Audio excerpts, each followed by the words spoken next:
নোয়াখালী সুবর্ণচরের ৪ নম্বর চর ওয়াবদা ইউনিয়নে শহীদ জিয়া স্মৃতি ক্লাব উদ্বোধন করা হয়েছে। শনিবার সন্ধ্যায় থানার হাটবাজারে আনুষ্ঠানিকভাবে এই ক্লাবের উদ্বোধন করা হয়। ইউনিয়ন যুবদলের সভাপতি জাকের হোসেন সৈকতের সভাপতিত্বে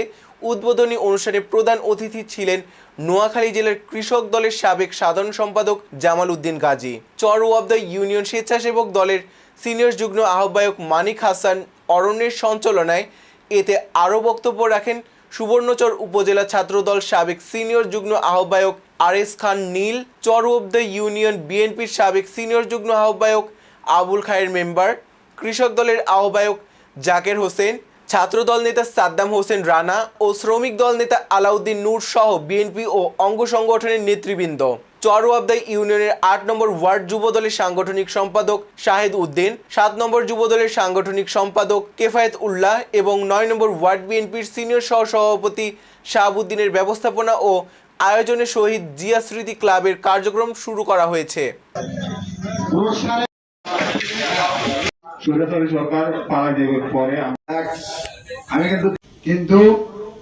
আরো যে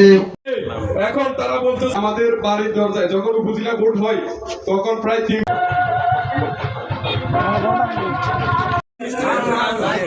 বারবার নির্বাচিত মেম্বার জনাব